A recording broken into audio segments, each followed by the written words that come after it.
ಯೋಗ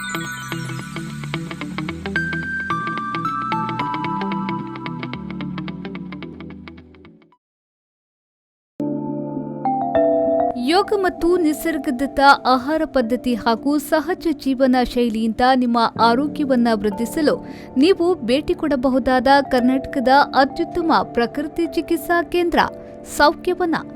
ಧರ್ಮಸ್ಥಳದ ಶಾಂತಿವನ ಟ್ರಸ್ಟ್ ಪ್ರವರ್ತಿತ ಸೌಖ್ಯವನ ಶ್ರೀ ಕ್ಷೇತ್ರ ಧರ್ಮಸ್ಥಳದ ಧರ್ಮಾಧಿಕಾರಿ ಡಾಕ್ಟರ್ ಡಿ ವೀರೇಂದ್ರ ಹೆಗ್ಗಡೆಯವರ ಆಶಯ ಮತ್ತು ಮಾರ್ಗದರ್ಶನದಲ್ಲಿ ಮುನ್ನಡೆಯುತ್ತಿದೆ ಸೌಖ್ಯವನ. ಯೋಗ ಮತ್ತು ಪ್ರಕೃತಿ ಚಿಕಿತ್ಸಾ ಕೇಂದ್ರವು ಉಡುಪಿ ಜಿಲ್ಲೆಯ ಮಣಿಪಾಲದ ಪರ್ಕಳದ ಪರೀಕ ಗ್ರಾಮದಲ್ಲಿ ಸ್ವರ್ಣ ನದಿ ತೀರದ ಸನಿಹದಲ್ಲಿ ನಿಸರ್ಗ ರಮಣೀಯ ವಾತಾವರಣದಲ್ಲಿ ಕಂಗೊಳಿಸುತ್ತಿದೆ. ಅತಿಯಾದ ತೂಕ, ಬೊಜ್ಜು, ಮಧುಮೇಹ, ರಕ್ತದೊತ್ತಡ, ಬೆನ್ನು ನೋವು, ಗಂಟು ನೋವು, ತಲೆನೋವು, ಖಿನ್ನತೆ ಮೊದಲಾದ ನಿತ್ಯ ಸಮಸ್ಯೆಗಳಿಗೆ ಖಚಿತ ಉಪಶಮನ ಮತ್ತು ಪರಿಹಾರಕ್ಕಾಗಿ ಸೌಖ್ಯವನಕ್ಕೆ ಭೇಟಿ ನೀಡಿ.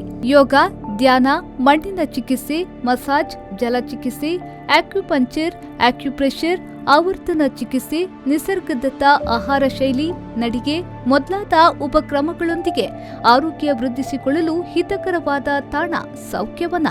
ಕಾಳಜಿಪೂರ್ಣ ಆಡಳಿತ ವ್ಯವಸ್ಥೆ, ಸೇವಾ ಮನೋಭಾವದ ತಜ್ಞ ವೈದ್ಯರ ತಂಡ, ಸ್ನೇಹಮಯಿ ಸಿಬ್ಬಂದಿಗಳೊಂದಿಗೆ ಬದ್ಧತೆಯ ಯೋಗ ಮತ್ತು ಪ್ರಕೃತಿ ಚಿಕಿತ್ಸೆಯ ಕೇಂದ್ರ ಸೌಖ್ಯವನ. ವಿಳಾಸ: ಸೌಖ್ಯವನ, ಶ್ರೀ ಧರ್ಮಸ್ಥಳ ಮಂಜುನಾಥೇಶ್ವರ ಯೋಗ ಮತ್ತು ಪ್ರಕೃತಿ ಚಿಕಿತ್ಸಾ ಆಸ್ಪತ್ರೆ, ಪರೀಕ, ಉಡುಪಿ. ದೂರವಾಣಿ 0820 2544 206 9945801594 9483932325 www.naturecureparika.com. ನಮಸ್ಕಾರ. ಸೌಖ್ಯವನ ಸೌಖ್ಯ ಸಂಧಾನ ಕಾರ್ಯಕ್ರಮಕ್ಕೆ ಸ್ವಾಗತ. ಈ ದಿವಸ ನಮ್ಮ ಜೊತೆಗೆ ಉಡುಪಿಯ ಪರೀಕದ SDM ಯೋಗ ಮತ್ತು ಪ್ರಕೃತಿ ಚಿಕಿತ್ಸಾ ಈ ಒಂದು ಆಸ್ಪತ್ರೆಯ ಫಿಸಿಯೋಥೆರಪಿ ವಿಭಾಗದ department of physiotherapy doctor Chetana Melanta ಅವರಿದ್ದಾರೆ. ಅವರನ್ನು ನಾನು ಪ್ರೀತಿಯಿಂದ ಈ ಒಂದು ಕಾರ್ಯಕ್ರಮಕ್ಕೆ ಸ್ವಾಗತ ಮಾಡ್ತೀನಿ. ಎಸ್, ಇವತ್ತು ಡಾಕ್ಟರ್ ಒಂದು ನಮ್ಮ ನಿತ್ಯ ಜೀವನದಲ್ಲಿ ಸಹಜ ಭಂಗಿಗಳು, ಎಸ್, ನಮ್ಮ ಕಚೇರಿ ಇರ್ಬೋದು ಅಥವಾ ನಮ್ಮ ಮನೆ ಇರ್ಬೋದು, ಎಸ್, ನಾವು ಯಾವ ರೀತಿಯಲ್ಲಿ ಕುಳಿತುಕೊಳ್ಬೇಕು, ಯಾವ ರೀತಿಯಲ್ಲಿ ನಿಂತುಕೊಳ್ಬೇಕು, ಈ ವಿಚಾರವಾಗಿ ಇವತ್ತು ಅವರು ಮಾತಾಡ್ತಾರೆ. ಎರ್ಗೊನಾಮಿಕ್ ಆ್ಯಂಡ್ ಪೋಸ್ಚರ್ ಅನ್ನೋ ಬಗ್ಗೆ. ಎಸ್ ಡಾಕ್ಟ್ರೇ, ಯಾಕೆ ನಾವು ಈ ಒಂದು ಏನು ನಮ್ಮ ಸಹಜವಾದಂಥ ಭಂಗಿಗಳ ಬಗ್ಗೆ ಹೆಚ್ಚಿನ ಒಂದು ಆಸ್ಥೆಯನ್ನು ಅಥವಾ ಕಾಳಜಿಯನ್ನು ವಹಿಸಬೇಕು? ಯಾವ ಕಾರಣಕ್ಕಾಗಿ? ಈಗ ವರ್ಕ್ ಪ್ಲೇಸಲ್ಲಿ ನಾವು ಮಿನಿಮಮ್ ಆಗಿ 8 to 9 hours ಇರ್ತೇವೆ. So most of the time ಜಾಸ್ತಿ ಹೊತ್ತು ನಾವು ವರ್ಕ್ ಪ್ಲೇಸಲ್ಲಿ ಕೂತ್ಕೊಂಡು ಇಲ್ಲದೆ ನಿಂತ್ಕೊಂಡು ಕೆಲಸ ಮಾಡ್ತಾ ಇರ್ತೇವೆ. ಸೊ ನಮ್ಮ ದೇಹ ಯಾವ ರೀತಿ ನಾವು ಅದನ್ನು ಸ್ಟ್ರೈಟ್ ಆಗಿ ನಿಂತಿದೆಯಾ, ಸ್ಟ್ರೈಟ್ ಆಗಿ ಕೂತ್ಕೊಂಡಿದ್ದೇವಾ, ಜಾಸ್ತಿ ಲೋಡ್ ಬೀಳ್ತಾ ಇದೆಯಾ ಬೋನ್ಸ್ ಮೇಲೆ, ಜಾಯಿಂಟ್ ಮೇಲೆ, ಸೊ ಅದಕ್ಕೆಲ್ಲ ಇಂಪಾರ್ಟೆಂಟ್. ಯಾಕೆಂದ್ರೆ ಇಲ್ಲದಿದ್ರೆ ಅದೊಂದು ಕ್ರಾನಿಕ್ ಪೇನ್ ಮುಂಚೆಗೆ ಅದೊಂದು ಪ್ರಾಬ್ಲಮ್ ಆಗ್ಬೋದು. ಅದಕ್ಕೆ ನಾವು ಯಾವ ರೀತಿ ನಾವು ಅದನ್ನು ಪ್ಲಾನ್ ನಮ್ಮ ವರ್ಕ್ ಪ್ಲೇಸ್, ನಮ್ಮ ಸುತ್ತಮುತ್ತಲಿನ ಪರಿಸರವನ್ನು ಹೇಗೆ ಅದನ್ನು ಡಿಸೈನ್ ಮಾಡ್ಬೋದು, ಅದನ್ನು ನಾವು ಅರ್ಗನಾಮಿಕ್ಸ್ ಹೇಳ್ತೇವೆ. Process of designing our process of planning and designing the workplace so that the human can use it very efficiently. ಇದನ್ನು ನಾವು ಅರ್ಗನಾಮಿಕ್ಸ್ ಅಂತ ಹೇಳ್ತೇವೆ. ಅಂದ್ರೆ ಈಗ ಡಾಕ್ಟ್ರೆ, ಅದಕ್ಕಿಂತ ಮುಂಚಿತವಾಗಿ ಅಂದ್ರೆ ನಾವು ಬಹುಶಃ ಅನೇಕ ತಪ್ಪು ಭಂಗಿಗಳನ್ನು ಬಳಸ್ತಾ ಇದ್ದೇವೆಯೋ ಏನೋ. ಹೌದು, ನಾವು ಮೊಬೈಲ್ ಫೋನ್ ಯೂಸ್ ಮಾಡುವಾಗ ತುಂಬಾ ಹೊತ್ತು ಮೊಬೈಲ್ ಫೋನ್ ಯೂಸ್ ಮಾಡ್ತೇವೆ. ಯಾವ ರೀತಿ ನಮ್ಮ ಕುತ್ತಿಗೆ ಇರ್ತೇವೆ, ಯಾವ ಪೊಸಿಷನ್ ಅಲ್ಲಿ ಇರ್ತೇವೆ, ಅದೆಲ್ಲ ಇಂಪಾರ್ಟೆಂಟ್. ಇವನ್ ಕಂಪ್ಯೂಟರ್ ಯೂಸ್ ಮಾಡ್ತೇವೆ, ಬ್ಯಾಕ್ ಬೆಂಡ್ ಮಾಡಿ ಇರ್ತೇವೆ, ಅದೆಲ್ಲ ಮತ್ತೆ ಗ್ರಾಜುವಲಿ ಒಂದು ಸಮಯದ ನಂತರ ನಮಗೆ ನೋವು ಕಾಣಿಸ್ಕೊಳ್ತದೆ. ನಮಗೆ ಸ್ಟಾರ್ಟಿಂಗ್ ಗೊತ್ತಾಗುದಿಲ್ಲ ನಾವು ಮಾಡುವಂತ ತಪ್ಪುಗಳು. ಈಗ ನೆಕ್ ಅನ್ನು ಗೊತ್ತಾಗ್ಲಿಕ್ಕಿಲ್ಲ. ಆಫ್ಟರ್ 30-40 years, ಈಗ ಯಾರು ಐಟಿ ಫೀಲ್ಡ್ ಅಲ್ಲಿ ಇದ್ದಾರೆ ಅವರಿಗೆ ಇವನ್ 25-30 years ನಮಗೆ ಪೇಷಂಟ್ ಬರ್ತಾರೆ. ಕುತ್ತಿಗೆ ನೋವು, ಸರ್ವೈಕಲ್ ಸ್ಪಾಂಡಲೈಟಿಸ್, ಆ ತರ ಎಲ್ಲ ಪೇಷಂಟ್ ಬರ್ತಾರೆ. ಸೊ ಅವರಿಗೆ ಹೇಗೆ ಇದು ಮಾಡ್ಬೇಕು, ಇಲ್ಲದಿದ್ರೆ ಅವರಿಗೆ ಮುಂಚೆಗೆ ಅದು ನರ್ವ್ ಕಂಪ್ರೆಷನ್ ಆಗ್ಬೋದು, ತುಂಬಾ ಸಿವಿಯರ್ ಪೇನ್ ಕೈಗೆ ಕಾಣಿಸ್ಕೊಳ್ಬಹುದು, ಇಲ್ಲಾದ್ರೆ ಕಾಲಿಗೆ ಕಾಣಿಸ್ಕೊಳ್ಬಹುದು, ರೇಡಿಯೇಟಿಂಗ್ ಪೇನ್ ಇರ್ತದೆ. ಸೊ ಇಂಥವರಿಗೆ ನಾವು ಹೇಳ್ತೇವೆ ನಿಮ್ಮ ವರ್ಕ್ ಪ್ಲೇಸ್ ಅನ್ನು ಹೇಗೆ ನೀವು ಯೂಸ್ ಮಾಡಬೇಕು, ಯಾವ ತರ ನಿಮ್ಮ ಪೊಸಿಷನ್ ಇರಬೇಕು, ಅದನ್ನು ನಾವು ಮೇಂಟೈನ್ ಮಾಡೋದು ಇಂಪಾರ್ಟೆಂಟ್. ಡಿಸೈನ್ ಮಾಡಬೇಕು. ಚೇರ್ ಹೈಟ್ ಯಾವ ರೀತಿ ಇರಬೇಕು, ಯಾವ ಹೈಟ್ ಅಲ್ಲಿ ಇರಬೇಕು, ಟೇಬಲ್ ಹೈಟ್, ಕಂಪ್ಯೂಟರ್ ಸ್ಕ್ರೀನ್ ಅನ್ನು ಯಾವ ಇದರಲ್ಲಿ ಇಡಬೇಕು, ಅದನ್ನೆಲ್ಲ ಹೇಳ್ಕೊಡ್ತೇವೆ. ಎಸ್, ಸಾಮಾನ್ಯವಾಗಿ ಈಗ ಇವತ್ತಿನ ಸಂದರ್ಭದಲ್ಲಿ ಐ ಟಿ ಅನ್ನೋದು ವಿಶ್ವವ್ಯಾಪಿಯಾಗಿರುವಂಥದ್ದು. ದೊಡ್ಡ ಮಟ್ಟದಲ್ಲಿ ಯುವಕರು ಯುವತಿಯರು ಅದರಲ್ಲಿ ತೊಡಗಿಸಿಕೊಂಡಿರುವವರು. ಮನೆಗೆ ಬಂದಾಗ ಕೂಡ ಇವಾಗ ವರ್ಕ್ ಫ್ರಮ್ ಹೋಮ್ ಅನ್ನೋಂಥ ಒಂದು ಕಾನ್ಸೆಪ್ಟಲ್ಲಿ ಕೂಡ ಇಡೀ ದಿವಸ ಕಂಪ್ಯೂಟರ್ ಅಥವಾ ಲ್ಯಾಪ್ಟಾಪಲ್ಲೇ ಬಳಸ್ತಾರೆ. ಎಸ್, ಕಂಪ್ಯೂಟರ್ ಅಥವಾ ಲ್ಯಾಪ್ಟಾಪ್ ಬಳಸೋರು ಯಾವ ಒಂದು ಪೋಸ್ಚರ್ ಅಥವಾ ಯಾವ ರೀತಿ ಒಂದು ಡಿಸೈನ್ ಮಾಡಿಕೊಳ್ಬೇಕು? ಸೊ ಈಗ IT ಕಂಪನಿಯಲ್ಲಿ ಇರುವವರು at least 7 to 8 hours continuous they might work for 3 or 4 hours work ಮಾಡಿ. ಈಗ ಅವರು ಒಂದು ಚೇರ್, ಟೇಬಲ್ ಇರ್ತದೆ, ಮತ್ತೆ ಸ್ಕ್ರೀನ್, ಕಂಪ್ಯೂಟರ್ ಸ್ಕ್ರೀನ್. ಸೊ ಅವರಿಗೆ ನಾವು ಹೇಳ್ತೇವೆ, ಈಗ ಜಾಸ್ತಿ ಹೈಟ್ ಇದ್ದು ಟೇಬಲ್ ಇಟ್ಕೊಂಡ್ರೆ ಮತ್ತೆ ಸ್ಕ್ರೀನ್ ಒಂದು ಎಕ್ಸ್ಟೆಂಡೆಡ್ ಪೊಸಿಷನ್ ಅಲ್ಲಿ ಇಟ್ಟರೆ ಅಫ್ಕೋರ್ಸ್ ನಮ್ಮ ಕುತ್ತಿಗೆ ಈ ಮೇಲಿನ ಪೊಸಿಷನ್ಗೆ ಹೋಗ್ತದೆ. ಸೊ ಆವಾಗ ಒಂದ್ ಸೈಡ್ ನಮ್ಮ ಇದಕ್ಕೆ ಸ್ಟ್ರೈನ್ ಬೀಳ್ತೇವೆ, ಮಸಲ್ಸಿಗೆ, ನೆಕ್ ಮಸಲ್ಸಿಗೆ. ಹೌದು, ಹಾಗೆ ಇಲ್ಲದ್ರೆ ಕೆಲವರು ಟೇಬಲ್ ಹೈಟ್ ತುಂಬಾ ಸಣ್ಣದಿರ್ತದೆ. ಸೊ ಆವಾಗ ಎಂತ ಆಗ್ತದೆ, ಪುನಃ ನಾವು ಅದು ನಮ್ಮ ನೆಕ್ ಬೆಂಡ್ ಆಗ್ತದೆ, ಬ್ಯಾಕು ಬೆಂಡ್ ಆಗ್ತದೆ. ಮತ್ತೆ ಚೇರ್ ಹೈಟು ಹಾಗೆ, ಚೇರ್ ಹೈಟು ಕಡಿಮೆ ಇದ್ದರೆ ಆವಾಗಲೂ ನಮ್ಮ ನೀ ಪೊಸಿಷನ್ ಸರಿಯಾಗಿ ಇರುವುದಿಲ್ಲ, ನೀ ತುಂಬ ಬೆಂಡ್ ಆಗ್ತದೆ, ಆವಾಗ ನಮ್ಮ ಬ್ಯಾಕಿಗೆ ಸ್ಟ್ರೈನ್ ಬೀಳ್ತದೆ. ಸೊ ಅದು ನೀ ಪೊಸಿಷನ್ ಕೂಡ ಇಂಪಾರ್ಟೆಂಟ್. ಸೊ ನಾವು ಕೂತ್ಕೊಳ್ಳುವಾಗ ಹೇಗಿರ್ಬೇಕಂದ್ರೆ ನಮ್ಮ ಫೀಟ್ ಗ್ರೌಂಡಲ್ಲಿ ಇರಬೇಕು, ಫೀಟನ್ನು ಹ್ಯಾಂಗ್ ಮಾಡಿ ಇಡಬಾರ್ದು, ಇಲ್ಲಾದ್ರೆ ನಮ್ಮ ಬ್ಯಾಕಿಗೆ ಸ್ಟ್ರೈನ್ ಬೀಳ್ತದೆ. ಸೊ ಫೀಟಲ್ಲಿ ಗ್ರೌಂಡಲ್ಲಿ ಇರಬೇಕು, ಮತ್ತೆ ನೀ 90 degrees ಅಲ್ಲಿ ಇರಬೇಕು. So it is comfortable position. ಮತ್ತೆ ಥೈಸ್ ಅನ್ನು ಫುಲ್ ಆಗಿ ನಮ್ಮ ಈ ರೆಸ್ಟ್ ಇದೆ, ಇದು ಕೂತ್ಕೊಳ್ಳುವಂತ ಸೀಟ್ ಫುಲ್ ಆಗಿ ಯೂಸ್ ಮಾಡಬೇಕು. ಕೆಲವರು ಎಜ್ಜಿಗೆ ಬಂದು ಕೂತ್ಕೊಳ್ತಾರೆ, ಆವಾಗ ತುಂಬಾ ಕಾಲಿಗೂ ಬ್ಯಾಕಿಗೂ ಸ್ಟ್ರೈನ್ ಬೀಳ್ತದೆ. ಸೊ ಆವಾಗ ಚೇರ್ ಹೈಟ್ ಅನ್ನು ಅಡ್ಜಸ್ಟ್ ಮಾಡೋದು ಇಂಪಾರ್ಟೆಂಟ್. ಚೇರ್ ಹೈಟ್ ಇದ್ರೆ ಆವಾಗ ನಮ್ಮ ಕಾಲಿದ್ದು 90 degrees ಅಲ್ಲಿ ಇಡುವುದು ತುಂಬ ಕಷ್ಟ.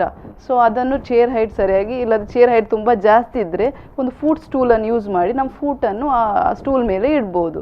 ಮತ್ತು ನಮ್ಮ ಬ್ಯಾಕ್ ಆದಷ್ಟು ಸ್ಟ್ರೇಟ್ ಇಡುವಂಥದ್ದು, ನೆಕ್ಕು ಸ್ಟ್ರೇಟ್ ಇಡುವಂಥದ್ದು, ಮತ್ತು ಸ್ಕ್ರೀನನ್ನು ಅಡ್ಜಸ್ಟ್ ಮಾಡಬೇಕು, ಕಂಪ್ಯೂಟರ್ ಸ್ಕ್ರೀನನ್ನು. ಅಂದರೆ ತುಂಬ ಅದು ಕೆಳಗಿನ ಹೀಗೆ ಬೆಂಡ್ ಆಗಿದ್ದರೆ ಅಫ್ಕೋರ್ಸ್ ನಮ್ಮ ನೆಕ್ ಬೆಂಡ್ ಆಗ್ತದೆ. ಸೊ ಅಡ್ಜಸ್ಟ್ ಮಾಡಿ ನಮ್ಮ ನೆಕ್ ಸ್ಟ್ರೇಟ್ ಇರುವ ಹಾಗೆ ಹೌದು ನೋಡ್ಕೊಳ್ಬೇಕು. ಮತ್ತು ಇನ್ನೊಂದು ಇಂಪಾರ್ಟೆಂಟ್ ಅಂದರೆ ಈಗ ಅವರು 2-3 hours ಯೂಸ್ ಮಾಡ್ತಾರೆ ಕಂಪ್ಯೂಟರ್, ಆವಾಗ ಅವರು 15-20 minutes ಆದಮೇಲೆ ಅವ್ರ ಪೊಸಿಷನ್ ಅನ್ನು ಚೇಂಜ್ ಮಾಡಬೇಕು. ಯಾಕೆಂದ್ರೆ ಒಂದೇ ಪೊಸಿಷನ್ ಅಲ್ಲಿ ಇಡುವಾಗ ಪುನಃ ನಮ್ಮ ಮಸಲ್ ತುಂಬಾ ಆಯಾಸ ಆಗ್ತದೆ. ಸೊ ಅದಕ್ಕೆ ಎವ್ರಿ 15-20 minutes ಒಂದು 5 minutes ನಮ್ಮ ಪೊಸಿಷನ್ ಅನ್ನು ಚೇಂಜ್ ಮಾಡೋದು, ನೆಕ್ ಬ್ಯಾಕ್ ಇದ್ದು ಸ್ವಲ್ಪ ಸ್ಟ್ರೆಚ್ ಮಾಡೋದು, ಎಕ್ಸಸೈಸ್ ಮಾಡೋದು. ಮತ್ತೆ ಐ ಕೂಡ ಸ್ಟ್ರೈನ್ ಆಗ್ತದೆ ನಾವು ಕಂಟಿನ್ಯೂಸ್ ನೋಡುವಾಗ. ಹೌದು, ಸೊ ಅದಕ್ಕೆ ಐ ಮೂವ್ಮೆಂಟ್ಸ್ ಕೆಲವು ಎಕ್ಸಸೈಸ್ ಎಲ್ಲ ಮಾಡಬಹುದು. ಇಲ್ಲಾದ್ರೆ ಅದು ಕ್ರಾನಿಕ್ ಆಗಿ ಮತ್ತೆ ಪ್ರಾಬ್ಲಮ್ ಕೊಡ್ತದೆ. ಅದಕ್ಕೆ ಮತ್ತೆ ಸೇಮ್ ಮೊಬೈಲ್ ಯೂಸ್ ಮಾಡುವಾಗ ಕೂಡ ಮಕ್ಕಳೆಲ್ಲ ಈಗ ಆನ್ಲೈನ್ ಕ್ಲಾಸಸ್ ಇದೆ, ಮೊಬೈಲ್ ಯೂಸ್ ಮಾಡ್ತಾರೆ, ಅವ್ರು ಯಾವ ಪೊಸಿಷನ್ ಹೇಗೆ ಅವ್ರದ್ದು ದೇಹದ ಪೊಸಿಷನ್ ಇರ್ತದೆ ಅದೆಲ್ಲ ನೋಡ್ಕೊಳ್ಳೋದು ಇಂಪಾರ್ಟೆಂಟ್. ಅಂದ್ರೆ ಅವರ ಕಣ್ಣಿನ ಒಂದು ಲೆವೆಲ್ಗೆ ಅದು ಮುಖದ ಲೆವೆಲ್ಗೆ ಬಂದಿರಬೇಕು. ಹೌದು. ಈಗ ನಿಂತುಕೊಂಡು ಮಾಡುವಂಥದ್ದು ಕೆಲಸ ಇರುತ್ತದೆ ಅನೇಕ ಮಂದಿ, ಅವರು ಯಾವ ರೀತಿ ಬದಲಾವಣೆ ಅಥವಾ ಯಾವ ರೀತಿ ಮುನ್ನೆಚ್ಚರಿಕೆಯನ್ನು ವಹಿಸಿಕೊಳ್ಬೇಕು? ಈಗ ಟೀಚಿಂಗ್ ಜಾಬ್ ಅಲ್ಲಿ ತುಂಬಾ ನಿಂತ್ಕೊಂಡು ಕೆಲಸ ಮಾಡುವ, ಇಲ್ಲದ್ರೆ ಇವನ್ ಹೌಸ್ ವೈಫ್ ಅವರು ತುಂಬಾ ಕಿಚನ್ ಅಲ್ಲಿ ತುಂಬಾ ಕುಕಿಂಗ್ ಮಾಡ್ತಾ ಇರ್ತಾರೆ ಬೆಳಿಗ್ಗೆಯಿಂದ ಸಂಜೆವರೆಗೆ. ಅಂತವರಿಗೂ ಬೇರೆ ಬೇರೆ ನಾವು ನೋಡ್ಬೋದು, ಅವರಿಗೆ knee pain, heel pain, plantar fasciitis, ಇಲ್ಲಾದ್ರೆ ತುಂಬಾ ಯೂಸ್ ಮಾಡಿ, ಇಲ್ಲಾದ್ರೆ ಟೆನ್ನಿಸ್ ಎಲ್ಬೋ ಆ ಥರದ್ದೆಲ್ಲ ಬರ್ತದೆ. ಸೊ ಅಲ್ಲಿ ನಿಂತ್ಕೊಂಡು ಯೂಸ್ ಮಾಡುವವರಿಗೆ ಅವರಿಗೆ ಕೆಲವರಿಗೆ ಇದು ಶೂಸ್ ಎಲ್ಲ ಬರ್ತದೆ, ಸಿಲಿಕಾ ಇನ್ಸೋಲ್. ಕೆಲವರಿಗೆ ಹಿಂಬಡಿ ನೋವು ಕಾಣ್ತದೆ ಜಾಸ್ತಿ ನಿಂತ್ಕೊಂಡು ಕೆಲಸ ಮಾಡುವವರಿಗೆ, ಟೀಚರ್ಸ್ ಎಲ್ಲ ಹಿಂಬಡಿ ನೋವು ಬರುವವರು ಸಿಲಿಕಾ ಇನ್ಸೋಲ್ ಅಂದ್ರೆ ನಮ್ಮ ಒಂದು ನಾರ್ಮಲ್ ಚಪ್ಪಲಿಗೆ ಒಂದು ಸಿಲಿಕಾ ಇನ್ಸೋಲ್ ಅದರಲ್ಲಿ ಹಾಕಿರ್ತಾರೆ, ಸಾಫ್ಟ್ ಇರ್ತದೆ, ಕುಷನ್ ಇಫೆಕ್ಟ್ ಕೊಡ್ತದೆ. ಅವರು ಅದನ್ನು ಯೂಸ್ ಮಾಡ್ಕೊಳ್ಬಹುದು. ಮತ್ತೆ ಅದೇ ಜಾಸ್ತಿ ಹೊತ್ತು ನಿಲ್ಲುವವರು ಫ್ರೀಕ್ವೆಂಟ್ ಬ್ರೇಕ್ ತೆಗೆದುಕೊಳ್ಬೇಕು. ಅಂದ್ರೆ ಎವ್ರಿ 15-20 minutesಗೆ ಅವರೊಂದು ಅಲ್ಲಿ ಸ್ಟೂಲಲ್ಲಿ ಕೂತ್ಕೊಳ್ಬೇಕು, ಕಂಟಿನ್ಯೂಸ್ ಆಗಿ ನಿಂತ್ಕೊಳ್ಬಾರ್ದು. ಒಂದು ಬ್ರೇಕ್ ತೆಗೆದುಕೊಂಡು ಒಂದು 5 ನಿಮಿಷ ಕೂತ್ಕೊಂಡು ಮತ್ತೆ ಎದ್ದು ಕೆಲಸ ಮಾಡ್ಬೋದು. ಹಾಗೆ ಮತ್ತೆ ಸೇಮ್ ತುಂಬಾ ಕೈಯಲ್ಲಿ ಎತ್ತುವಂತ ಕೆಲಸ ಮಾಡುವವರು ಕೂಡ ಹಾಗೇನೆ, ಅವರು ತುಂಬಾ ನೋವಿದ್ರೆ ಅವರಿಗೆ ನೀ ಬ್ರೇಸ್ ಆ ಥರ ಎಲ್ಬೋ ಬ್ರೇಸ್ ಎಲ್ಲ ಬರ್ತದೆ, ಅಂಥದ್ದನ್ನೆಲ್ಲ ಯೂಸ್ ಮಾಡ್ಬೋದು. ಮತ್ತೆ ಕೆಲವು ಮೂಮೆಂಟ್ಸ್ ನಾವು ಒಂದು ಮೂಮೆಂಟ್ ಅನ್ನು ಜಾಸ್ತಿ ಮಾಡ್ತೇವೆ, ಆ ಮೂಮೆಂಟ್ ಅನ್ನು ಹೇಗೆ ನಾವು ಪ್ರಿವೆಂಟ್ ಮಾಡ್ಬೋದು, ಯಾವ ರೀತಿ ನಮ್ಮ ಕೈ ಕಾಲುಗಳನ್ನೆಲ್ಲ ಯೂಸ್ ಮಾಡ್ಬೋದು, ಯಾವ ಮೂಮೆಂಟ್ ಅಲ್ಲಿ ನಮ್ಮ ಇಂಜುರಿಯನ್ನು ಕಡಿಮೆ ಮಾಡ್ಬೋದು, ಅದನ್ನೆಲ್ಲ ನಾವು ಹೇಳ್ತೇವೆ. ಎಸ್, ಈಗ ಡಾಕ್ಟರ್ ನಿಂತು ಕೆಲಸ ಮಾಡುವಂಥದ್ದು, ಕುಳಿತು ಕೆಲಸ ಮಾಡುವಂಥದ್ದು ಬಗ್ಗೆ ಎಲ್ಲ ಹೇಳಿದ್ರಿ.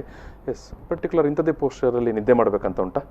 ನಿದ್ದೆ ಮಾಡುವ ಹೇಳ್ತೇವೆ, ಲೈಕ್ ಈಗ ಬ್ಯಾಕ್ ಪೇನ್ ಇದೆ, ಬ್ಯಾಕ್ ಪೇನ್ ಇದ್ದವರಿಗೆ ನಾವು ಯಾವ ರೀತಿ ಮಲಗಬಹುದು ಅಂದ್ರೆ ತುಂಬಾ ಬ್ಯಾಕ್ ಪೇನ್ ಇದೆ ಆವಾಗ ನಾವು ಅವರಿಗೆ ಹೇಳ್ತೇವೆ, ಅವರು ಸ್ಟ್ರೈಟ್ ಮಲಗುದಾದ್ರೆ ಒಂದು ದಿಂಬು ಅವರ ನೀ ಕೆಳಗಡೆ ಇಟ್ಟು ಆವಾಗ ಇಲ್ಲಿ ಸ್ವಲ್ಪ ಸ್ಟ್ರೆಸ್ ಕಡಿಮೆ ಬೀಳ್ತದೆ, ಸ್ಟ್ರೈನ್ ಕಡಿಮೆ ಬೀಳ್ತದೆ ನಮ್ಮ ಬ್ಯಾಕಿಗೆ. ಆವಾಗ ಅವರಿಗೆ ದಿಂಬನ್ನು ಇಟ್ಕೊಂಡು ಈ ರೀತಿ ಮಲಗಿ ಅಂತ ಹೇಳ್ತೇವೆ. ಇಲ್ಲ ಸೈಡ್ ಅವರಿಗೆ ಸೈಡ್ ಜಾಸ್ತಿ ಮಲಗುದಾದ್ರೆ 2 ಕಾಲುಗಳ ನಡುವೆ ದಿಂಬು ಇಟ್ಕೊಂಡು ಮಲಗಬಹುದು. ಆ ರೀತಿ ಕೆಲವು ಪೊಸಿಷನ್ ಇದೆ, ಅವ್ರ ಕಂಡೀಷನ್ ಪ್ರಕಾರ ನಾವು ಹೇಳ್ತೇವೆ. ಈಗ ಡಾಕ್ಟ್ರೆ, ಒಂದಷ್ಟು ಮಕ್ಕಳಿಗೆ ಕೂಡ ಮಲಗಿಕೊಂಡು ಟಿವಿ ನೋಡುವಂಥ ಅಭ್ಯಾಸ ಅಥವಾ ಇವನ್ ವಯಸ್ಕರಿಗೆ ಕೂಡ ಸೊ ದೀರ್ಘಾವಧಿಯಲ್ಲಿ ಈ ರೀತಿ ನೋಡ್ತಾ ಇರ್ತಾರೆ, ಅದು ಸರಿಯಾ, ಎಷ್ಟರ ಮಟ್ಟಿಗೆ ಸರಿ ಅಥವಾ ಏನು ಮಾಡಬೇಕು? ಮಲಗಿಕೊಂಡು ನೋಡುವಾಗ ಅವರು ಅಫ್ಕೋರ್ಸ್ ನೆಕ್ಕನ್ನು ಬೆಂಡ್ ಮಾಡಿ ನೋಡ್ಬೇಕಾಗ್ತದೆ, ಸ್ವಲ್ಪ ಎತ್ತಿಯೇ ನೋಡ್ಬೇಕು, ಇಲ್ಲದೆ ದಿಂಬ್ ಯೂಸ್ ಮಾಡಿ ನೋಡ್ಬೇಕಾಗ್ತದೆ. ಈಗ ದಿಂಬಿದು ಹೈಟ್ ಕೂಡ ಇಂಪಾರ್ಟೆಂಟ್. ಮಲಗುವಾಗ ದಿಂಬು ಹೈಟ್ ಜಾಸ್ತಿ ಇದ್ರು ಅದು ಪ್ರಾಬ್ಲಮ್ ಕೊಡ್ತದೆ, ಯಾಕಂದ್ರೆ ನಮ್ಮ ಸ್ಪೈನಿಗೆ ಒಂದು ಕರ್ವ್ ಇದೆ, ನಮ್ಮ ಇದು ಬೆನ್ನಿದು ಸ್ಪೈನ್ ಇರ್ತದೆ, ಅದಕ್ಕೆ ನಾರ್ಮಲ್ ಕರ್ವ್ ಇದೆ, ಲಾರ್ಡೋಸಿಸ್ ಕೈಫೋಸಿಸ್ ಹಾಗೆ ಎಲ್ಲ ಕರ್ವ್ ಇದೆ. ಆವಾಗ ನಾವು ದಿಂಬು ಯೂಸ್ ಮಾಡುವಾಗ ಕರ್ವ್ ಅಲ್ಲಿ ಚೇಂಜಸ್ ಆಗ್ತದೆ, ಕರ್ವ್ ಅಲ್ಲಿ ಚೇಂಜಸ್ ಆದಾಗ ಗ್ರಾಜುವಲಿ ಅಲ್ಲಿ ಪ್ರಾಬ್ಲಮ್ ಸ್ಟಾರ್ಟ್ ಆಗ್ತದೆ, ಸ್ಪಾಂಡಲೈಟಿಸ್ ಅಂತ ಬೇರೆ ಬೇರೆ ತರದ ಪ್ರಾಬ್ಲಮ್ ಸ್ಟಾರ್ಟ್ ಆಗ್ತದೆ. ಸೊ ಅವರಿಗೆ ಸರಿಯಾಗಿ ಕೂತ್ಕೊಂಡು ಇಲ್ಲದ್ರೆ ನಾವು ಟಿವಿಯನ್ನು ಯಾವ್ದಾದೊಂದು ಹೈಟಿಗೆ ಅಡ್ಜಸ್ಟ್ ಮಾಡಿ ಹಾಗೆ ನೋಡ್ಕೊಳ್ಳುವಾಗೆ ನೋಡ್ಬೇಕು. ನಿತ್ಯ ಜೀವನದಲ್ಲಿ ಸಹಜ ಭಂಗಿ ಈ ವಿಚಾರವಾಗಿ ಡಾಕ್ಟರ್ ಚೇತನಾ ಮೆಲಂಟ ಅವರು ಯಾವ ರೀತಿ ನಾವು ನಮ್ಮ ಪ್ರತಿನಿತ್ಯದ ಚಟುವಟಿಕೆ ಮತ್ತು ನಮ್ಮ ವೃತ್ತಿಯ ಸಂದರ್ಭದಲ್ಲಿ ಒಟ್ಟು ನಮ್ಮ ಒಂದು ವೃತ್ತಿ ಅಥವಾ ನಾವು ಕೆಲಸ ಮಾಡುವಂಥ ಸ್ಪೇಸನ್ನು ಯಾವ ರೀತಿ ಚೆನ್ನಾಗಿ ಇಟ್ಕೊಳ್ಬೇಕು ಮತ್ತು ಅಲ್ಲಿ ಯಾವ ರೀತಿ ಅರೇಂಜ್ಮೆಂಟ್ ಮಾಡಿಕೊಳ್ಬೇಕು ಮತ್ತು ಯಾವ ರೀತಿಯ ಭಂಗಿಯನ್ನು ನಾವು ಕೆಲಸ ಮಾಡುವಾಗ ನಿಂತುಕೊಂಡು ಕುಳಿತುಕೊಂಡು ಅಥವಾ ಇವನ್ ಮಲಗುವ ಸಂದರ್ಭದಲ್ಲಿ ಕೂಡ ಯಾವ ರೀತಿಯ ಮುನ್ನೆಚ್ಚರಿಕೆ ವಹಿಸಬೇಕು ಅನ್ನೋದನ್ನು ತುಂಬ ಸವಿವರವಾಗಿ ನಮ್ಮ ಜೊತೆಗೆ ಹಂಚಿಕೊಂಡರು. ಅವರಿಗೆ ನಾನು ಈ ಒಂದು ಕಾರ್ಯಕ್ರಮದ ಸಲುವಾಗಿ ಪ್ರೀತಿ ಧನ್ಯವಾದ ಸಮರ್ಪಣೆ ಮಾಡ್ತಾ ಇದ್ದೇನೆ. ಸೌಖ್ಯ ಸಂಧಾನ ಕಾರ್ಯಕ್ರಮದಲ್ಲಿ ಸಮಾಪನ ಮಾಡ್ತಾ ಇದ್ದೇವೆ. ಧನ್ಯವಾದ. ಯೋಗ ಮತ್ತು ನಿಸರ್ಗದತ್ತ ಆಹಾರ ಪದ್ಧತಿ ಹಾಗೂ ಸಹಜ ಜೀವನ ಶೈಲಿಯಿಂದ ನಿಮ್ಮ ಆರೋಗ್ಯವನ್ನ ವೃದ್ಧಿಸಲು ನೀವು ಭೇಟಿ ಕೊಡಬಹುದಾದ ಕರ್ನಾಟಕದ ಅತ್ಯುತ್ತಮ ಪ್ರಕೃತಿ ಚಿಕಿತ್ಸಾ ಕೇಂದ್ರ ಸೌಖ್ಯವನ. ಧರ್ಮಸ್ಥಳದ ಶಾಂತಿವನ ಟ್ರಸ್ಟ್ ಪ್ರವರ್ತಿತ ಸೌಖ್ಯವನ ಶ್ರೀ ಕ್ಷೇತ್ರ ಧರ್ಮಸ್ಥಳದ ಧರ್ಮಾಧಿಕಾರಿ ಡಾಕ್ಟರ್ ಡಿ ವೀರೇಂದ್ರ ಹೆಗ್ಗಡೆಯವರ ಆಶಯ ಮತ್ತು ಮಾರ್ಗದರ್ಶನದಲ್ಲಿ ಮುನ್ನಡೆಯುತ್ತಿದೆ ಸೌಖ್ಯವನ.